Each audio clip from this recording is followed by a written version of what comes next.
తీసుకోవచ్చు, అమ్మొచ్చు అని చెప్పి అవతల వాళ్ళు చట్టమే చేసి ఇచ్చిండ్రు. దాని ప్రకారం అందరికి ఇచ్చిండ్రు, మీకు కూడా ఇచ్చిండ్రు. పైగా ఇందులో మీడియా మిత్రులు కావచ్చు, ప్రజలు కావచ్చు గమనించాల్సిన విషయం, మనం రాష్ట్ర ప్రభుత్వంగా కేటీఆర్ గారి శాఖ నుంచి ఇచ్చిందేమో ఫార్ములా ఈకి. ఇందులో గ్రీన్ కోడ్కి ఎక్కడం పైసలు పోలే, మనకి లాభం జరగలే. నిజమే, వీళ్ళు ఏందో కనిపెట్టినట్టు రేవంత్ రెడ్డి సిబిఐ కంటే మించి, ఎఫ్బిఐ కంటే, రా కంటే, కేజీబీ కంటే, మొస్సాద్ కంటే మించి ఏదో ఏడాది కాలం వెతికి పట్టుకుంటే ఇవాళ రాత్రి పొద్దున దొరికిందని చెప్పబడిన ఆ గ్రీన్కో ఎలక్ట్రల్ బాండ్స్ విషయం, దానికి ఏం సంబంధం? ఏం లేదు. దీంట్లో సాపుగా ఉన్నది ఉన్నట్టుగా చెప్తా ఉన్నా. పొదువుకంగా మళ్ళీ టీవీలలో చర్చలు అవుతాయి. ఇవాళ కేటీఆర్ గారు ఏదైతే వాళ్ళు ఊహించిన పద్ధతుల్లో ఆయన తప్పించుకోకుండా ఇంట్లో కార్యం ఉన్నప్పటికీ విషయం కోర్టులో ఉందని దాని ద్వారా పోకుండా ఉండే అవకాశం ఉన్నప్పటికీ తన నిజాయితీ నిరూపించుకోవడం కొరకు ఒక బాధ్యత గల చట్టాన్ని గౌరవించే పౌరుడిగా ఏదైతే పోయిండో ఆ విషయమే చర్చలో ఉంటుంది. ఇవాళ మొత్తం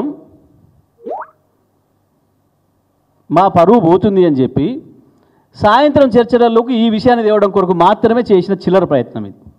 ఇక సాయంత్రం టీవీలో డిబేట్లలో దీమే మాట్లాడాలి అందరూ. ఈ డైవర్షన్ పాలిటిక్స్ కాపాడలేవు రేవంత్. నిన్ను ప్రజల జ్ఞాపక శక్తి తక్కువ అని నువ్వు అనుకుంటున్నావు, కానీ ప్రజల జ్ఞాపక శక్తి చాలా ఎక్కువే. వాళ్ళ జ్ఞాపకంలోకి వచ్చింది ఏది కూడా అంత ఈజీగా మర్చిపోరు. ప్రజలకి కొంతమందిని గుర్తించడం కూడా కష్టం, గుర్తించలేరు, అది వేరే విషయం. ఎందుకంటే పాపం నిన్న మొన్న కూడా మళ్ళీ జరుగుతున్నాయి. ముఖ్యమంత్రి పేరు ఇంకోటి చెప్పినందుకు పాపం వీళ్ళని జైలు పంప, వాళ్ళ మీద కేసు పెట్టా, వీళ్ళ మీద కేసు పెట్టా చేస్తే నిన్న పాపం అక్కడిక్కడికి పోతే 2-3 గుర్తుపట్టనట్టున్నారు ఇంకా ముఖ్యమంత్రిగా. అంటే నిజమే, ప్రపంచంలో 2 రకాల మనుషులు ఉంటారు. వాడు మంచి పని చేసి గుర్తింపు తెచ్చుకోవాలనుకుంటాడు, వాడి రౌడీ పని చేసి గుర్తింపు తెచ్చుకోవాలనుకుంటాడు. నువ్వు 2వ మార్గం ఎంచుకున్నట్టున్నావు. గట్ల కాదు. ఎందుకు ఇవాళ కేసీఆర్ని ప్రజలంతా యాద్ చేసుకుంటున్నారు? రావణాసురుడు కనపడ్డ కాడల్లో రాముని యాద్ చేసుకున్నట్టు హా రామ అంటున్నారు. నీవు ఇటువంటి డైవర్షన్ పాలిటిక్స్ చేసి అదేందో కొత్తది ఇవాళ నువ్వు కనిపెట్టినట్టు పెద్ద పాపం మీడియా వాళ్ళ కాళ్ళు మొక్కి నువ్వు ఒక పూట వేయించుకున్నా నీ స్కూల్స్. నువ్వు మీడియా మిత్రులు కూడా ఆలోచించుకోవాలి. ఏసీబీ పేరు మీద చాలామంది పెడుతున్నారు స్కూల్స్. ఏ ఏసీబీ చెప్పింది? పెట్టుంది ఆ పేరు. CMO office leak, CM office నుంచి లీక్ అని పెట్టుండి, సీఎం ఆఫీస్ నుంచి వచ్చిందని పెట్టండి. ఏసీబీ అనేది పెడుతున్నారు. చెప్తే ఏసీబీ అధికారి కూడా మన పేరు చెప్పరు, రాయండి. ఇప్పుడు కింద మేము మాట్లాడినప్పుడు మేము మాట్లాడిన వాక్యం రాసి కింద కేటీఆర్ లేదా హరీష్ లేదా జగదీష్, నిరంజన్ పెడుతున్నారు కదా. అట్లనే ముఖ్యమంత్రిని పెట్టుండ్రి, దానికి ముఖ్యమంత్రి ఆఫీస్ లీక్ ఇచ్చింది, ముఖ్యమంత్రిని పెట్టుండ్రి.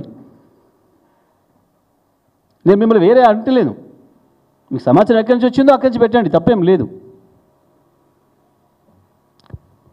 ప్రజలు కన్ఫ్యూజ్ చేసే దాంట్లో మీరు కూడా భాగస్వాములు కాకుండా దయచేసి.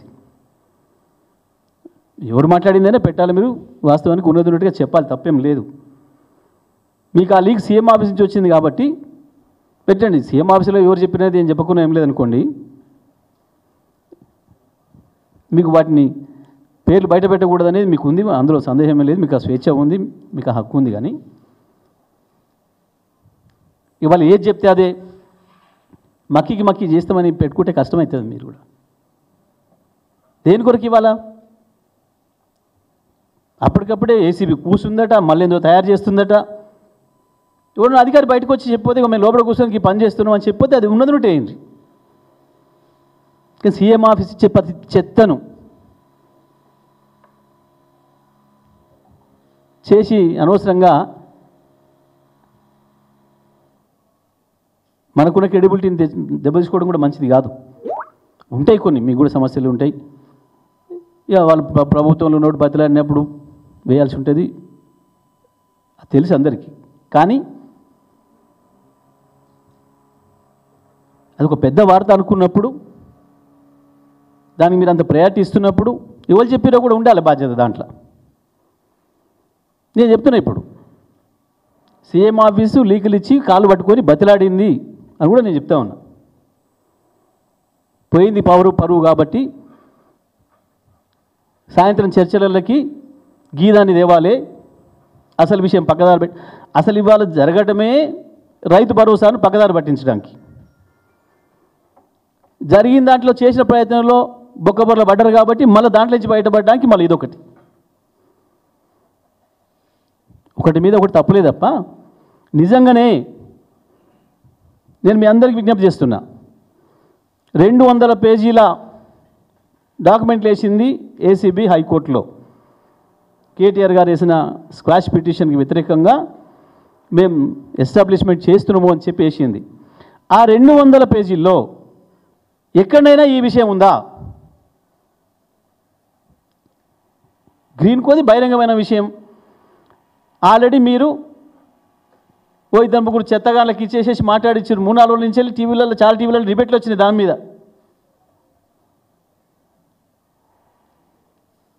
3-4 రోజులుగా ఒక టీవీలో దాని మీద డిబేటే పెట్టిండ్రు ఒక బాల మేధావితోని.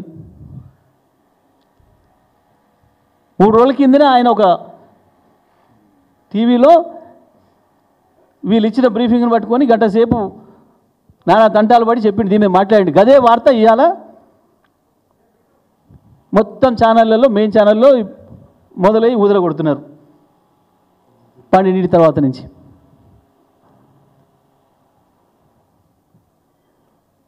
ఆయన కూడా పెద్దోడైతేనే ఆయన పేరు కూడా చెప్తాను, కానీ చిన్నోళ్ళు కింద మనిషి పొద్దు తిరుగుడు పువ్వ. సరే చిన్నోళ్ళు కలిసి ఉంది, కానీ వెనకాల రాయించింది చేయించింది వీళ్ళు కదా. ఎప్పుడో అంతకుముందు పేపర్లలోనే వచ్చింది, ఎప్పుడో మార్చిలో వచ్చింది ఈ విషయం. మార్చిలోనే వచ్చింది, పలానా కంపెనీ పలానా వాళ్ళకి ఇన్ని పైసలు ఇచ్చింది, పలానా పార్టీకి పలానా కంపెనీలు ఇచ్చి నిన్ను వచ్చినాయి. కొత్తదేం లేదు దీంట్లో. అయినా అది కూడా ఆ కంపెనీ ఏదైతే బాండ్స్ తీసుకుందో అవి ఎప్పుడో 2022 ఈ కార్ రేస్ కాక ముందు ఇచ్చినాయి కొన్ని. కార్ రేస్ స్టార్ట్ కాకముందు కొన్ని అయినాక. ఇంకొకటి, కంపెనీ నష్టం వస్తుంది అని వెనుక పోయిందని చెప్పినావు. నష్టం వచ్చేటోడు లంచం ఎందుకు ఇస్తాడు నీకు? తెలియదు ఆర్గ్యుమెంట్కి ఏమన్నా. ఈ ఫార్ములా వాడికి ఇచ్చినాం మేము, గ్రీన్ కోకి సంబంధం లేదు. ఇచ్చింది ఏదో ఆక్సిజన్ ఏదో కంపెనీ, వాడు నాకు చేత కావట్లేదు వెనక్కి తగ్గిండు. నీ వల్ల లాభం ఉంటాయి కదా. కేటీఆర్ సంతకంతో పైసలు గ్రీన్ కోనికి పోయి వాడు వాపస్ ఇస్తే దాన్ని మాట్లాడవచ్చు.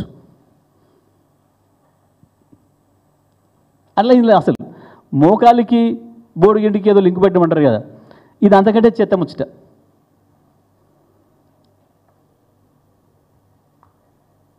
విషయాన్ని పక్కదారి పట్టించడానికి చివరికి అటు చేసి ఇటు చేసి ఏదైతే రైతుల్ని మోసం చేసి ముఖం చాటేసుకొని పోతున్నాడో, గంట సేపు ఉపన్యాసాలు దుబ్బే ముఖ్యమంత్రి 2 ముక్కలలో చెప్పి ముఖం చాటేసుకొని పోయిండో, దాని మీద చర్చ జరుగుతుంది. దాని మీద రైతాంగం తిరుగుబాటు చేస్తూ ఉన్నారు. ఒకవైపు గ్రామాలలో నిరసన తెలియజేస్తున్నారు. ఎక్కడ నలుగురు కలిసినా రైతు అదే చర్చ చేసుకుంటున్నారు.